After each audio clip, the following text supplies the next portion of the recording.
está de moda hacer el bien. Tu corazón es mío. Yo no soy Dios para decirte qué hacer. Yo lo que sé es que juntos vamos a vencer. Vamos a salvar al mundo. Vive tu vida, dale alegría. Escucha bien lo que te estoy diciendo. No más barreras al sentimiento. Chávez, corazón del pueblo. Gracias por seguirnos en El Mundo desde el Sur. Soy Luis Francisco Blandón en Caracas, Venezuela. Un país que conmemora 13 años de la siembra del comandante Hugo Chávez. El poder popular, dirigentes sociales y el pueblo en general ratifican el compromiso del líder de la revolución bolivariana. Su pensamiento precisamente sigue siendo motivo de estudio y un faro importante en la arquitectura de un mundo multicéntrico y pluripolar. Vamos a estar hablando de este escenario. Antes, recalcarle a la audiencia a través de redes sociales. Hemos también diseñado una pregunta para que usted pueda participar en torno a este escenario que estaremos abordando el día de hoy. Le recuerdo, a través de las redes sociales y con el código QR usted puede participar. Más adelante vamos a estar viendo las respuestas de nuestros usuarios. Ahí tienen la pregunta. Se cumplen 13 años de la siembra del comandante Hugo Chávez, cuyo legado sigue vigente. ¿En qué área considera usted que su influencia ha sido más profunda y duradera? Las opciones las tiene allí en pantalla, el código QR, y le invitamos, por supuesto, a participar. Vamos de inmediato con el análisis. Me acompaña en el estudio Juan Romero, diputado a la Asamblea Nacional de Venezuela, historiador, escritor y politólogo. Pero también tenemos en la distancia a Héctor Bernardo, profesor de la Universidad de La Plata, periodista, escritor y miembro de PIA Global. Juan, muchísimas gracias nuevamente por tu tiempo. Héctor es tremendo amigo. Sí, señor. Nos vimos cuando yo estuve en Buenos Aires. Saludos, Héctor. Héctor, muchas gracias por tu tiempo. Bienvenido.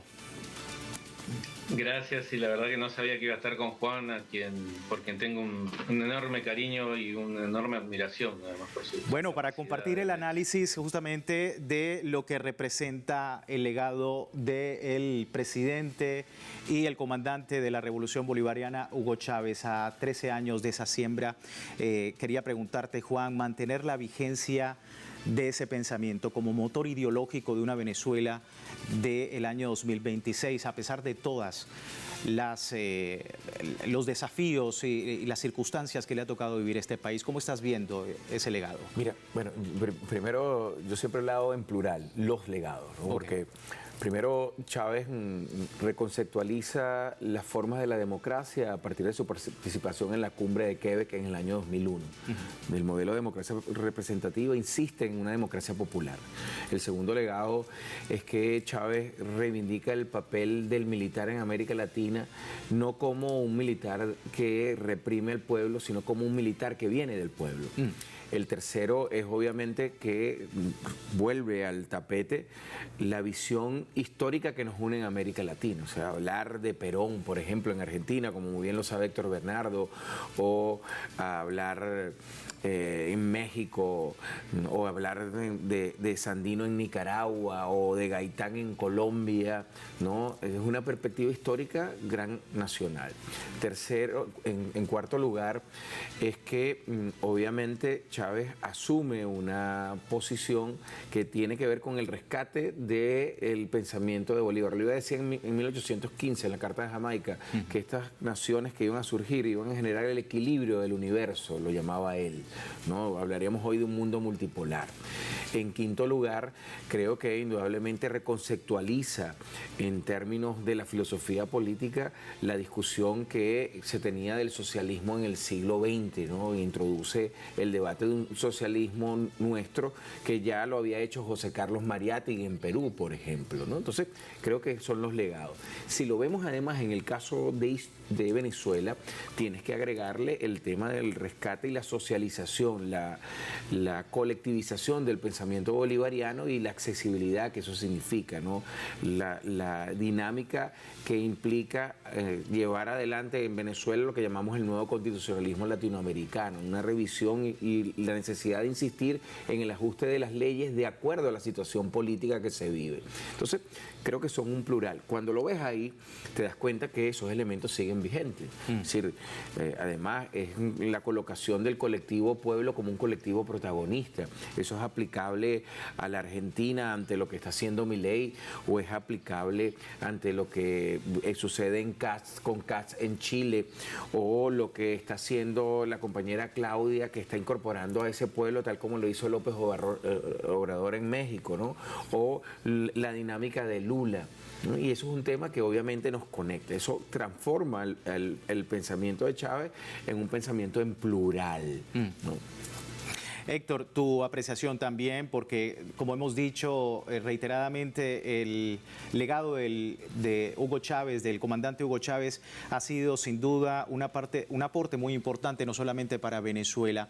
¿Qué decir de estos 13 años, de la siembra y el legado que tiene en toda Latinoamérica y el Caribe?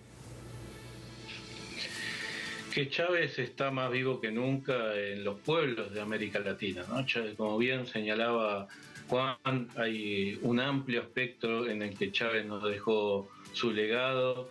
Él, sobre todo desde la comunicación, que es el ámbito en el que yo me especializo, lo vemos a Chávez como el famoso significante vacío, el que aglutina otros significantes, ¿no? Cuando uno veía a Chávez, veía democracia, veía justicia social, veía la dignidad de los pueblos, veía los derechos de los más vulnerados, veía la unidad de la patria grande, veía las luchas históricas de San Martín, de Bolívar, del Che, de Perón, de Evita, de Fidel Castro. Veía todo eso sintetizado en un hombre que cantaba bajo la lluvia, en un hombre que era seguido por millones, no solo en Venezuela, sino en toda América Latina. Cuando tuvimos la oportunidad de verlo aquí en la cumbre del No al ALCA en Mar del Plata,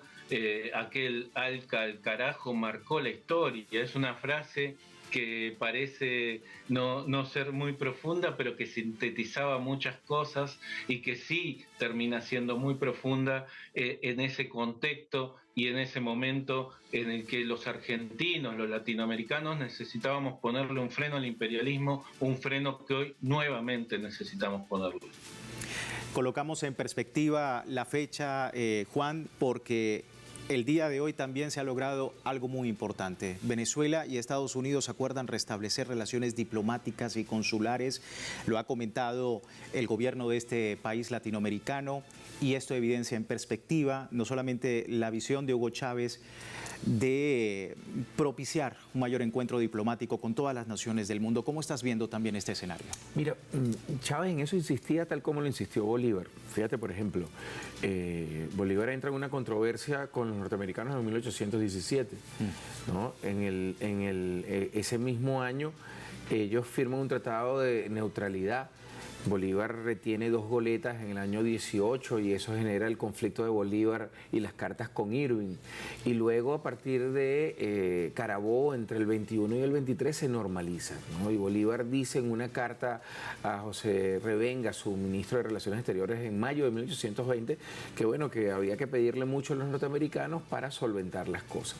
Chávez, con todo y su discurso profundamente antiimperialista, denunciando la doctrina Monroe, siempre insistió en una relación de respeto con el pueblo norteamericano y con el gobierno norteamericano, en la medida que indudablemente respetaran también principios del derecho internacional: no injerencia, resolución pacífica de los conflictos y respeto de la soberanía.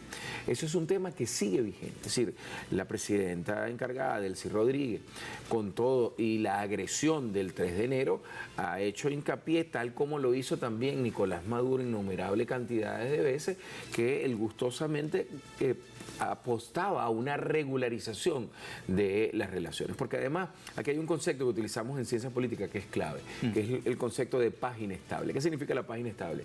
Significa que pueden existir 2 actores nacionales o internacionales que no necesariamente tengan elementos coincidentes en términos políticos, en términos de participación, en términos económicos, en términos sociales, pero que a pesar de eso deciden mantener una relación dentro de lo cordial, ¿no? Hannah Arendt, una pensadora alemana, decía que la política era el hacer juntos entre diversos, y de eso se trataba. Entonces, cuando Delcy ahora anuncia esto, y debemos recordar que el presidente Nicolás Maduro fue fundador del Grupo de Boston. Yo soy parte del Grupo de Boston. Sí. Y el Grupo de Boston es una iniciativa de diálogo que siempre insistió el Grupo de Boston en la normalización de las relaciones, porque de eso es lo que se trata el derecho internacional, que países que no necesariamente coinciden con los mismos intereses puedan, dentro del marco del respeto, repito, respeto a la soberanía, no injerencia y solución pacífica de los conflictos, mantener relaciones comerciales, culturales,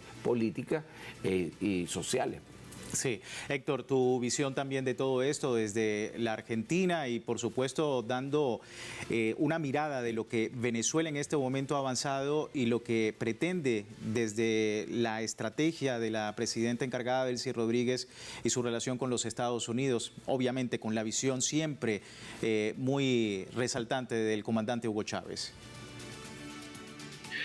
Sí, hay que defender la soberanía de los países de América Latina. Hay presidentes y presidentas en nuestra región que lo han hecho y han tratado de tener una relación respetuosa de mutuo beneficio con Estados Unidos. Hay otros que se han puesto en una posición sumisa, como es el caso de Argentina, del presidente Milei, en la que directamente se ha puesto al servicio del imperialismo norteamericano, y hay otros que no han podido construir canales de acuerdo, no porque no lo han querido. En Cuba, por ejemplo, siempre Cuba ha tendido la mano hacia Estados Unidos para construir canales de diálogo, pero es desde Estados Unidos que no han querido hacerlo. Entonces, vemos cómo ahí esa tensión sigue vigente. Hay que encontrar los canales diplomáticos para que los pueblos vivan en paz, para que se mantenga lo que se planteó en la CELAC en 2014, América Latina como una zona de paz, para que se respete las instituciones de nuestros países, para que puedan crecer. Nuestros países no son anti-norteamericanos o anti-estadounidenses, nuestros pueblos, son anti-imperialistas. El imperialismo siempre hay que ponerle un freno y siempre hay que estar atento a esas políticas agresivas, pero nunca nuestros pueblos fueron enemigos. Ahí teníamos las imágenes importantes de ese legado y el seguimiento, por supuesto, del pueblo venezolano al legado y la figura de Hugo Chávez. Vamos a analizar 4 momentos claves que han definido la ruta antiimperialista y socialista del comandante y presidente Hugo Chávez en el periodo de mayor confrontación con Estados Unidos. 2004 y 2026 fue clave para la consolidación del proyecto político de Hugo Chávez. Tras su victoria en el referéndum revocatorio de 2004, su discurso se definió como abiertamente antiimperialista.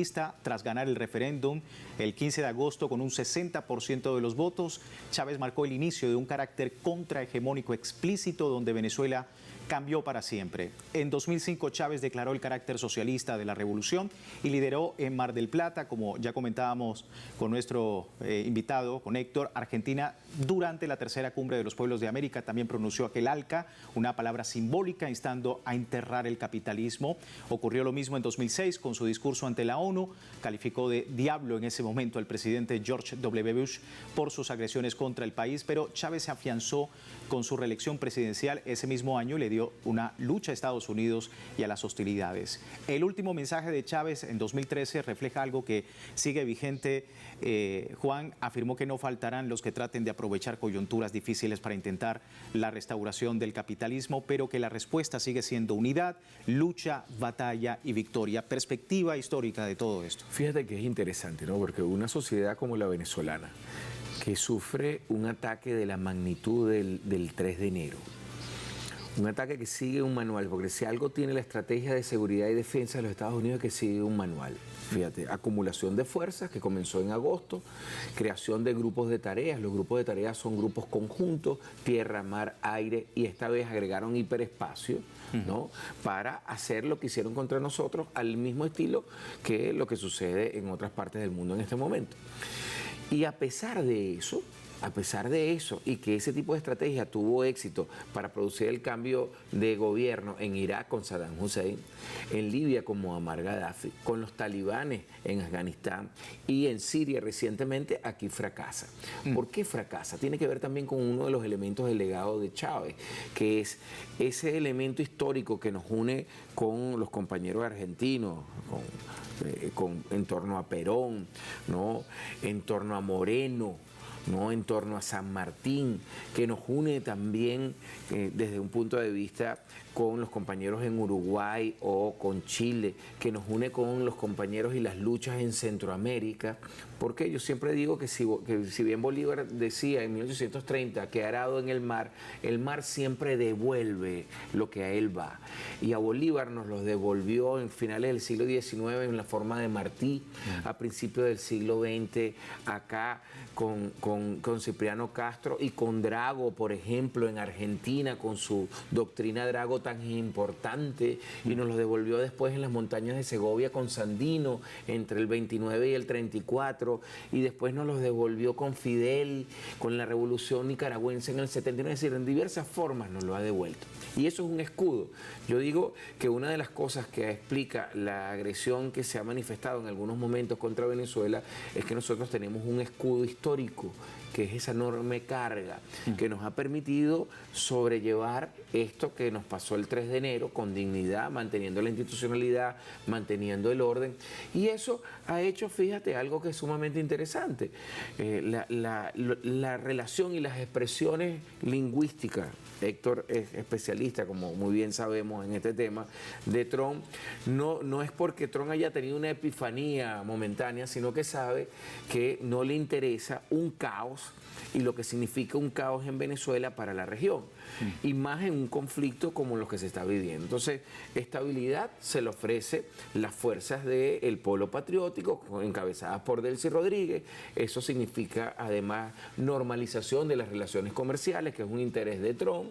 Hemos visto cómo se ha venido flexibilizando el tema petrolero. Nosotros hemos respondido con la modificación de la Ley Orgánica de Hidrocarburos, la apertura de nuevo, ¿no? Y eso va a significar que nosotros podemos llegar al 2032 con 3-4 millones de barriles de petróleo diario para surtir al mercado norteamericano, que tiene una dificultad. 20 millones de consumo de barriles diarios, produce 12, tiene que comprar 8 en el mercado internacional, y nosotros somos el mercado más cerca. Entonces, eso es indudable para entender esta dinámica. Sin duda, y que reafirma también la participación del pueblo venezolano en todas estas dinámicas, que este próximo 8 de marzo le dice nuevamente al mundo comuna o nada. Pero vamos a estar hablando de esto luego de la pausa. Antes de despedir la primera parte, recordarle a la audiencia, tiene tiempo de participar en la encuesta publicada en redes sociales. Al final vemos los resultados. Vamos a la pausa, ya regresamos.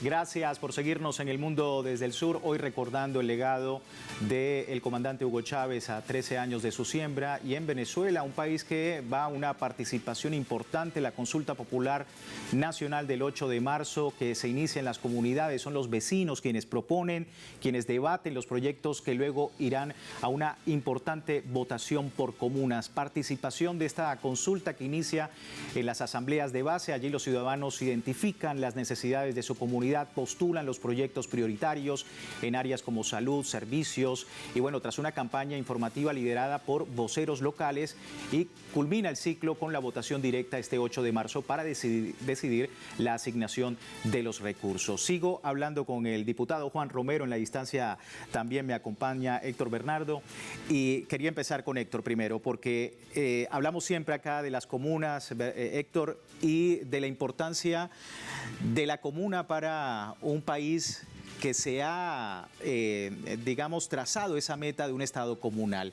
¿Cómo estás viendo desde tu perspectiva, desde afuera, obviamente para explicar a una audiencia más allá de Venezuela, lo que significa este proceso para un país como el nuestro? Bueno, aquí en Argentina hablamos mucho tiempo, sobre todo durante los gobiernos de Néstor y Cristina, de la necesidad de salir, profundizar la democracia e ir hacia las democratizaciones. Lo que está pasando en Venezuela, lo que ha pasado ya, lo que viene pasando hace mucho tiempo, es eso, son las democratizaciones con la participación popular para poder elegir realmente qué proyectos le interesan a esas comunas, priorizar en ese momento puntual y coyuntural. Eso es escuchar al pueblo, es justamente lo que hoy estamos señalando, ¿no? El legado de Chávez de poder escuchar al pueblo, que haya un ida y vuelta, no ir al pueblo y decirle qué es lo que tiene que hacer o qué es lo que se tiene que hacer en ese lugar, sino escuchar a esas comunas y poder responderle en pos de sus intereses concretos, darle participación, decirle, ustedes van a decidir lo que se va a hacer aquí y nosotros lo vamos a ejecutar en el marco de nuestras posibilidades. Sí, sin duda. Juan, un golpe de timón que sigue vigente y que hay que decirlo también, porque la mayoría de las personas, recordemos, en esta consulta popular votan desde los 15 años. Es decir, muchos jóvenes que han votado nacieron en revolución y a pesar de todo lo que ha ocurrido en el país tienen la convicción de poder votar, de poder participar en este tipo de consultas. ¿Cómo ves también esa? Mira, Héctor ha dicho algo muy importante y yo lo asocio de nuevo con esa perspectiva histórica. Esto tiene que ver con la idea de presupuesto participativo y Brasil, por ejemplo, Curitiba, ¿no? Pero además tiene unas raíces con las comunidades indígenas. Nuestras comunidades construyeron lo que llamamos la comunalidad. Eso es, ponerse de acuerdo para satisfacer sus necesidades en términos marxistas. Eso se ha transformado progresivamente, unos países más, otros menos. Venezuela va a la vanguardia en leyes, ¿no? Nosotros creamos la ley orgánica del poder popular, la ley de los consejos populares, la ley de la economía popular. Hemos creado una base jurídica dentro de ese nuevo constitucionalismo. Y eso implica dos cosas. Lo primero, de nuevo, nosotros somos un faro, somos un nodo estratégico, como a mí me gusta llamarlo, somos un pivot estratégico, porque esta elección es la 35ª que hace Venezuela desde el año 1999. Ninguna, escúchese bien, ninguna democracia en el mundo, ni en el mundo occidental, estoy hablando de Inglaterra, de Francia, de Alemania, de Italia, de Estados Unidos, ninguna ha hecho tantas consultas. Pero el tema no es ni siquiera lo numérico, querido Francisco, Héctor, que te abrazo, querido hermano, es la cualidad, como muy bien lo decía, porque aquí está abrazado en la construcción de lo que llamamos el ACA, la agenda concreta de acción. Eso que decía Héctor es eso, es decir, la comunidad es la que decide y le propone al alcalde, al intendente en Argentina, al gobernador nuestro, le dice, mira, yo quiero que los recursos del Estado vayan destinados a una escuela, o yo quiero que los recursos del Estado vayan destinados a la sustitución de las tuberías de aguas blancas, o yo quiero que los recursos del Estado vayan asignados para un sistema de seguridad y monitoreo. Más del 50% de los proyectos a servicios básicos. Correcto, ¿no? Entonces, y eso lo decide la propia comunidad, no es el alcalde, no es el gobernador, no es el concejal, no es el legislador regional, no es el diputado, no es el ministro, es la comunidad. Entonces, la agenda concreta de acción tiene otro elemento, tiene otro escalón, y es que en esa agenda concreta de acción, siendo una elección, tú ves al opositor con el chavista votando en conjunto por el proyecto que considera que le favorece más. Correcto. Entonces, el ejercicio democrático no se transforma como tradicionalmente es en otras democracias en un ejercicio de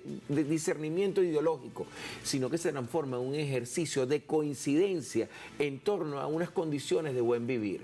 Eso es un salto cuántico en términos de la filosofía política de la democracia, en términos de la profundidad de la democracia. Eso se refería mi buen amigo Héctor, sin duda, y eso transforma a Venezuela y a su democracia y a los venezolanos en un ejemplo a emular. Es decir, nosotros estamos generando una revolución que no es armada, sino que tiene que ver con una revolución del hecho democrático, de la filosofía, de cómo lo entendemos en pleno siglo XXI. Eso es un aporte de Chávez.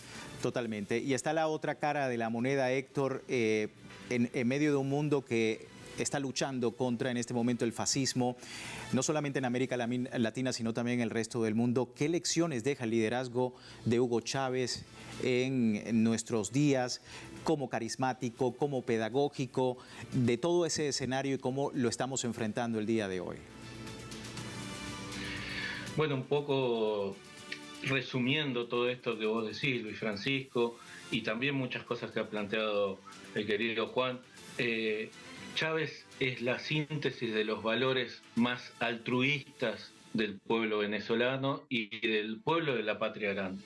Por eso Chávez siempre se puso al frente de las luchas por los pueblos de Palestina, por el pueblo de Cuba, por los países que eran agredidos de distinta manera por el capitalismo salvaje, por el imperialismo en sus fases más autoritarias, por el fascismo. Salió a denunciarlo. Cada vez que vemos un hecho de lo que ha pasado en el último tiempo, vemos también después aparecen en las redes sociales un video de Chávez y de Fidel advirtiéndonos que eso iba a pasar. Cuando vemos el genocidio en Palestina, hay muchísimos videos de Chávez denunciando los genocidios que se produjeron antes y los genocidios que se iban a producir después. Cuando vemos la agresión a Irán, vemos un video de Chávez también dando vuelta en las redes sociales y de Fidel diciendo que el imperialismo querían atacar a Irán con la excusa de que tenía armas nucleares, pero que no había armas nucleares en ese país, sino un desarrollo nuclear pacífico. Cuando vemos la agresión a Venezuela, también vemos un video de Chávez diciendo me van a denunciar, acusándome incluso a mí mismo de narcotraficante para tratar de que en algún viaje secuestrarme o hacer alguna agresión contra Venezuela. Y fue lo que pasó el 3 de enero. Chávez nos advertía de eso porque Chávez tenía una mirada amplia de lo que estaba pasando en el mundo y un conocimiento más allá, ¿no? Estos líderes como Fidel, como Perón, como Chávez, siempre tuvieron esa mirada geopolítica fundamental y a la vez expresaban los valores más profundos de la humanidad, porque como dijo Martí, patria es humanidad, y Chávez expresaba eso, y en eso siempre estaban sus palabras y en eso queda su legado más vigente que nunca. Y un espíritu que a lo largo de estos últimos días, Juan, se ha visto reflejado no solamente consulta popular, veíamos también todas estas informaciones del gobierno venezolano, pero también algo muy importante, la ley de amnistía para la convivencia democrática que se está haciendo seguimiento a través de la Asamblea Nacional, que recordemos ha sido solamente un punto, ¿no?, de toda una estrategia y de toda una tradición también de amnistías en Venezuela, no es la primera vez. Mira, la revolución bolivariana, a pesar de todas las agresiones, atentados, intentos violentos, asesinatos colectivos que ha sufrido, siempre ha insistido en esa idea de la paz inestable. Yo les voy a recordar a los amigos que nos están viendo en América Latina, Chávez lo sacan del poder momentáneamente 11 y 12 de abril de 2002 y el 13 devuelve por esa misma gente y viene con un Cristo y dice dialoguemos. Luego, después del 2004, donde aparece esta señora que llamó insistentemente a esta agresión del 3 de enero, Chávez abre también un proceso de diálogo insistente. En el 2007 hace una amnistía. Cada diciembre daba sobreseimientos a situaciones. Y Nicolás recoge esa carga histórica. Nicolás hizo multitud de llamados al diálogo, al encuentro. Jorge Rodríguez sigue encabezando equipos de negociación de diálogo. Es decir, es una constante. Y ahora la concretamos. La gente puede decir, bueno, pero es que lo concretan después del 3 de enero. Precisamente ante una situación grave, eso en el estoicismo es aprender indudablemente, ¿no? Aprender de la situación. Es demostrar hacia afuera que los venezolanos tenemos la decisión de solventar nuestras diferencias. Son más de 7.000 personas que están siendo analizados en este proceso con unas condiciones. Pero además, y esto tiene que ver con la experiencia de Argentina, la amnistía no es perdón ni olvido completo, es decir, no hay olvidos de aquellos que hayan cometido crímenes de lesa humanidad o crímenes excesivamente violentos. Y eso es un tema que diferencia esta ley de amnistía de otros procesos en América Latina, pero que nos coloca de nuevo en dos líneas importantes. Uno, tenemos la determinación de solucionar nosotros nuestras diferencias, y dos, esto permite demostrarle a los que a través de los medios llevan un discurso de que nosotros somos un Estado forajido, un Estado fallido, decirle, mira, nosotros respetamos los derechos humanos. Sin duda, una parte muy importante en este nuevo momento político que vive Venezuela. Quiero, antes de finalizar, ver lo que dicen nuestros usuarios, porque se cumplen 13 años de la siembra del comandante Hugo Chávez, cuyo legado sigue vigente. ¿En qué área considera usted que su influencia ha sido más profunda y duradera? 33% de los usuarios nos dice reducción de la desigualdad mediante misiones sociales. Más abajo está fortalecimiento de la soberanía popular. A todos ustedes, muchísimas gracias por participar. En la distancia, Héctor, un abrazo, gracias por participar de nuestro programa. Un abrazo grande, Luis Francisco, y un abrazo grande para el querido Juan. Juan, muchísimas gracias por tu tiempo con nosotros, diputado. Así nosotros finalizamos www.telesurtv.net y también en Telegram, el servicio informativo de Telesur, siempre con una perspectiva del mundo desde el sur. Soy Luis Francisco Blandón, gracias por seguirnos.